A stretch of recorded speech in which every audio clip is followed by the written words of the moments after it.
នេះជាការបង្ហាញនុយដែលខ្ញុំលាយសម្រាប់បងប្អូនដែលចូលចិត្តលេងដងវត្តហើយនុយដែលខ្ញុំបានបង្ហាញនេះគឺទូទៅខ្ញុំលេងបានត្រីច្រើនណាសម្រាប់ខ្ញុំលេងបានត្រីច្រើនហើយសម្រាប់បងប្អូនដែលចាស់គ្នាយើងមិនដឹងថាគាត់លេងនុយអីទេមិនដឹងទេតែនេះជារូបមន្តនុយរបស់ខ្ញុំ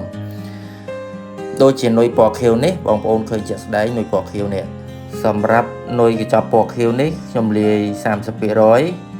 បងប្អូនមើលរូបមន្តទៅហើយទៅកញ្ចប់ពណ៌ខៀវនេះណាខ្ញុំបញ្ជាក់កញ្ចប់ពណ៌ខៀវនេះខ្ញុំលាយ 30% នឹងយើងចាក់ចូលទៅ 30% ចំណែកកញ្ចប់ពណ៌អសនេះ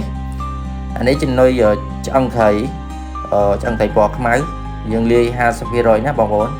50% បញ្ជាក់អញ្ចឹងបងប្អូនមើលរូបមន្តនៃការលាយខ្ញុំឲ្យបានច្បាស់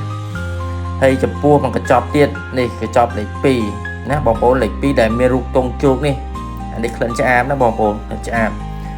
អញ្ចឹងអានេះយើងលាយតែ 20% ទេសម្រាប់ក្លិនឆ្អាបនេះណាខ្ញុំលាយតែ 20% ទេអញ្ចឹងរូបមន្តដែលខ្ញុំបានប្រាប់បងប្អូននេះជារូបមន្តដែលខ្ញុំលេងមិនថាលេងទលេលេងបឹងទេខ្ញុំលេងនុយតែ3ប្រភេទនេះទេណាខ្ញុំបញ្ជាក់គឺខ្ញុំលេងតែ3ប្រភេទហ្នឹងទេអញ្ចឹងដូចគ្នាយើងបានឃើញអញ្ចឹងហើយមួយទៀតសម្រាប់ម្សៅស្អិតអាហ្នឹងយើងលាយតាមជាក់ស្ដែងណាលាយជ្រាយលាយទុនអីយើងមើលតាមស្ថានភាពទឹកទៅណាទឹកខូខ្លាំងទៅយើងលាយយើងច្រើនតិចទៅណា